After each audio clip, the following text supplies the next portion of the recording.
Hello friends, welcome back to my new blog. तो कैसे हो आप लोग? आई होप कि अच्छे होंगे। मैं भी बढ़िया हूँ, एकदम मस्त दिख रही हूँ आपके सामने। तो दोस्तों, शाम की बज रही है 4 और हम आ रखे हैं यहाँ पे कलश यात्रा में। हाय, कैसे हो आप लोग? और हम लोग अभी आदिपुर शंकराचार्य जी आ रहे हैं, बद्रीनाथ जा रहे हैं। उनके स्वागत के लिए हम वन विभाग में जा रहे हैं। अच्छा, कलश यात्रा हम सभी पतंजलि जी बने शंकराचार्य जी के स्वागत के लिए यहाँ पे खड़े हैं। वो आगे हैं, अभी वो स्वागत है।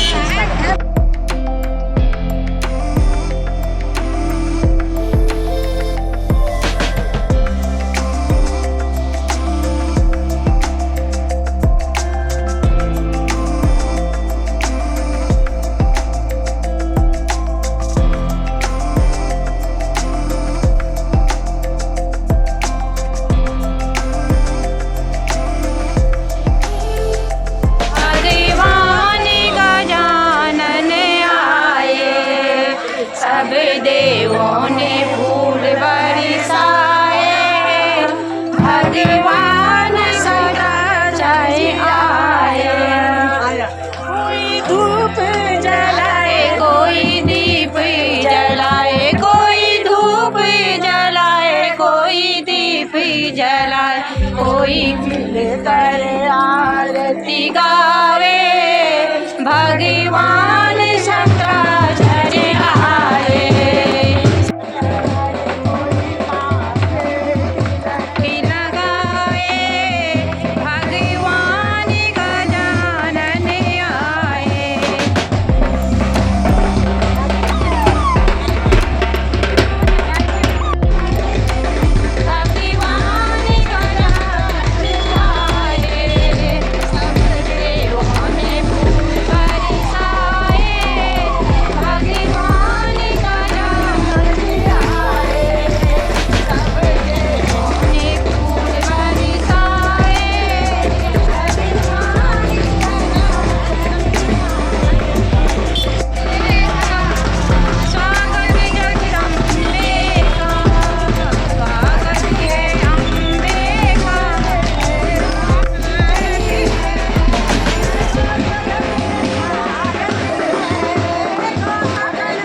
पहुंच गए हम गौचर के ग्राउंड में।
अधर्म का नाश हो, प्राणियों में सद्भावना हो, कल्याण हो, गौ माता की जय हो, भक्तिया महाराज की जय, जय हो।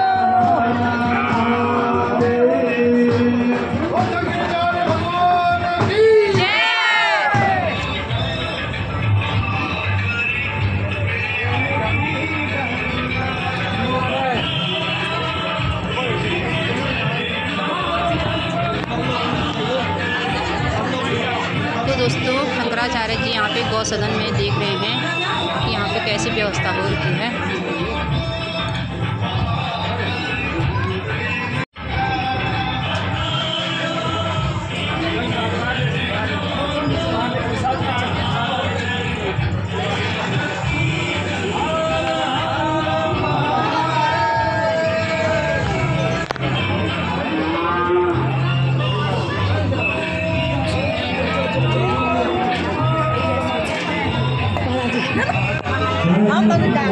ये देखो हेलो हेलो हाय गाइस। हाय आज यहाँ पे गौ सदन में शंकराचार्य महाराज का आवागमन।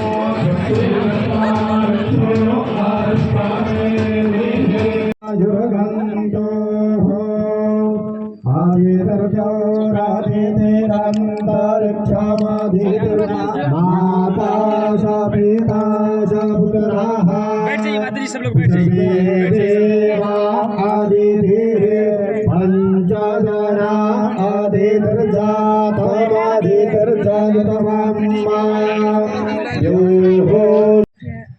शंकराचार्य जी के श्री चरणों में प्रणाम करते हुए यहाँ पे सभी विद्वज्जन महात्मा जन सभी के श्री चरणों में प्रणाम। और यहाँ पे सनातन धर्म की बात हो रही है तो सनातनी अभी मामा जी ने बोला कि बिष्टी जी ने कि सनातनी सोए हुए नहीं है, सनातनी सब जागे हुए हैं। और हमें किसी भी धर्म संप्रदाय ये अपनी हिंदू जाति में अलग अलग जातियों में न बांट करके एक जाति बना करके और आगे चले हम तो हमारा सनातन बचा रहेगा। सनातन को कोई नहीं डगमगा सकता। लेकिन हमने क्या कर दिया, हिंदू जाति को 1 2 3 में बांट दिया। इसको जब तक हम अपने घर के चूल्हे से अपने मंदिरों से शुरू नहीं करेंगे तब तक सनातन धर्म ऐसे करके नहीं बढ़ेगा। सनातन धर्म के लिए आगे आना पड़ेगा। 1 2 3 को समाप्त करके अब पूज्य शंकराचार्य जी के श्री चरणों में समर्पित करके कि आगे कोई यात्रा तभी सफल होगी जब तक यहाँ पे कुछ बोलना वहाँ पे जा करके अपने धर्म को गाली देना तो ये गलत है। तो ये मैं इतना ही बोलना चाहती और सभी के श्री चरणों में प्रणाम करते हुए बोलो सत्य सनातन धर्म की जय। बहुत बहुत धन्यवाद। अब हम हमारे भाई अत्यंत प्रिय श्री योगी सालों पहले करपात्री जी महाराज ने गाय को बचाने के लिए अपने शरीर को अंतःकरणाः अलकनन्दातीरवासिनः श्रीबद्रीनारायण समाराधन मानसाः ज्योतिरीश्वर सहित पूर्णाम्बोपासकाः उत्तरामनाय ज्योतिषपीठाधीश्वर जगद्गुरु शंकराचार्य श्री अभिमुक्तेश्वरानंद सरस्वती स्वामी वर्याः विजयन्तेतराम्। धर्म की जय हो, अधर्म का नाश हो, प्राणियों में सद्भावना हो, विश्व का कल्याण हो, गौ माता की जय हो, गौ हत्या जगत गुरु शंकराचार्य भगवान की जय हो, ब्रह्मलीन द्विपीठाधीश्वर जगत गुरु शंकराचार्य भगवान की जय हो, ज्योतिरीश्वर भगवान की ज्योतिष पीठाधीश्वर भगवान की चंद्रमौलीश्वर भगवान की नमः पार्वती पतये हर हर गाय हमारी माता है, ये हम लोग कहते हैं। आप लोगों में से सब लोग इस बात को मानते हैं कि गाय हमारी माता है। लेकिन आजकल के जो नए बच्चे हैं वो हमसे पूछते हैं कि ये बताइए गाय माता कैसे है हमारी। ये बात आप लोग कैसी कह रहे हैं, हमको समझ में नहीं आ रही। तो हम उनको पूछते हैं कि क्यों समझ में नहीं आ रही।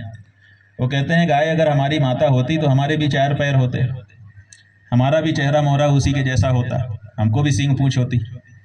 लेकिन हमको तो सींग पूंछ नहीं है, हमारा चेहरा मोहरा तो गाय जैसा नहीं है। तो फिर गाय हमारी माता महाराज कैसे है ये बताइए। तो हम उनको कहते हैं देखो, केवल जन्म देने से ही कोई माता नहीं होती।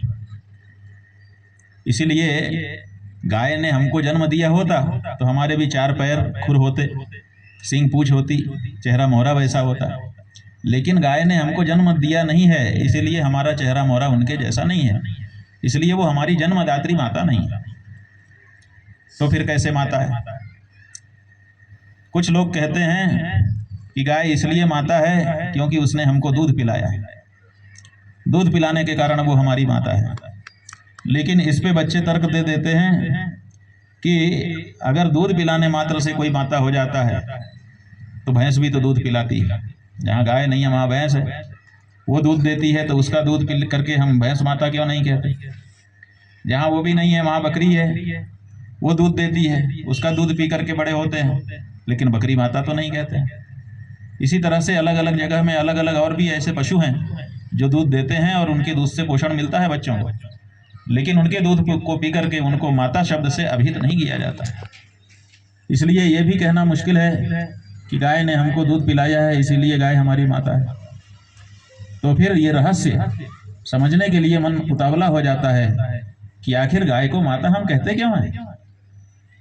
ऐसा क्या है गाय में जिसके कारण हम गाय को माता कहते हैं। तो हम आपको बताना चाहेंगे कि असल में गाय हमारी माता इसलिए है, सुनाई दे रहा है ना? हाँ जी। असल में गाय हमारी माता इसलिए है क्योंकि हमने गाय का जो बेटा है उसको अपने जीवन में अपना लिया है, और जिसको हम अपने जीवन में अपना लेते हैं उसकी माता हमारी माता हो जाती है। आप माताएं यहाँ पर बैठी हुई हैं, जब आपका विवाह हुआ, आप अपने पति के घर में आईं, तो पति की जो माता थी उसको आप माता कहना शुरू कर दिया कि नहीं? पति की माता ने आपको जन्म दिया? नहीं दिया। दूध पिलाया? नहीं पिलाया। तो जब पति की माता ने आपको ना तो जन्म दिया ना तो दूध पिलाया, फिर भी वो माता हो गई। कैसे हो गई?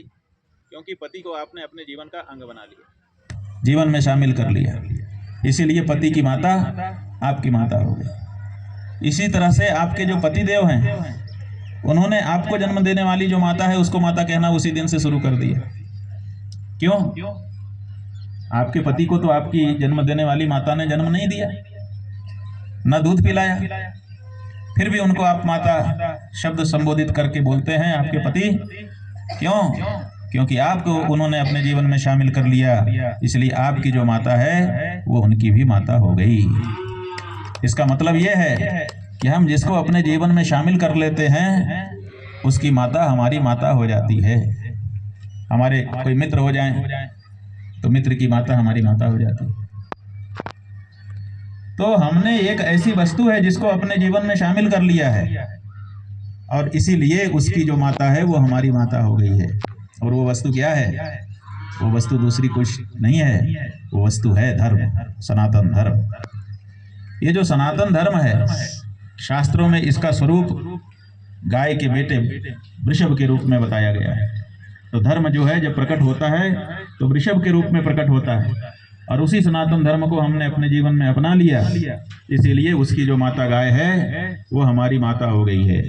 इसीलिए नारा बन गया, सत्य धर्म का नाता है और गाय हमारी, सत्य धर्म का गाय हमारी, माने गाय हमारी माता क्यों है? सत्य धर्म के नाते से वो हमारी माता है, क्योंकि सत्य धर्म से हमने नाता जोड़ लिया। इसीलिए जिन लोगों ने सत्य सनातन धर्म को अपने जीवन में अपनाया है वही लोग गाय को माता कहते हैं। जिन्होंने सत्य सनातन धर्म को अपने जीवन में नहीं अपनाया है वो गाय को माता नहीं कहते, वो तो गाय को पशु ही कहते हैं। तो जो सनातन धर्मी होगा वो गाय को पशु नहीं मानता है, वो गाय को माता मानता है। और जब माता मानता है तो स्वाभाविक है कि जिसको हम माँ कह देते हैं उसके लिए हमारा कुछ कर्तव्य बन जाता है, उसकी सेवा हमारा कर्तव्य है। नहीं करेंगे तो दोष लगेगा, पाप लगेगा। इसलिए प्रत्येक सनातन धर्मी को गाय की सेवा करनी चाहिए, गाय की देखरेख करनी चाहिए, अन्यथा उसको दोष लगेगा, उसको पाप लगेगा। और उसकी हत्या के लिए तो बिल्कुल समर्थन किया ही नहीं जा सकता कि कोई गाय को मारे, जिसको हम माँ कहते हैं उसको अगर कोई मारे, आप स्वीकार करेंगे? अगर कोई मारे ही नहीं, माने उसको हत्या ही ना करे, काट काट करके उसका मांस बेचे, उसको आप स्वीकार करेंगे? आप कह रहे हैं कि नहीं करेंगे, लेकिन असल क्या है? आप कर रहे हो, और इसीलिए आपको गौ हत्या का पाप लग रहा है। क्यों लग रहा है? क्योंकि जब वोट का समय आता है तो आप लोग वोट देते हो, किसी न किसी पार्टी को देते हो, और जो भी पार्टी सत्ता में चली जा रही है वो गौ हत्या को बढ़ावा दे रही है, गाय के मांस का विदेशों में भेज करके व्यापार कर रही है। तो इसलिए सबसे पहला काम अगर आपको करना है गौ सेवा के लिए, तो ऐसी पार्टी और ऐसे प्रत्याशी को वोट देना है जो घोषणा करे कि अगर मैं सत्ता में आया तो गौ हत्या को रोकने का काम सबसे पहले करूंगा। हम किसी पार्टी का नाम नहीं बता रहे हैं कि इस पार्टी को वोट दो, इसको मत दो, किसी के लिए मना भी नहीं कर रहे हैं। आप जिसको चाहते हो उसी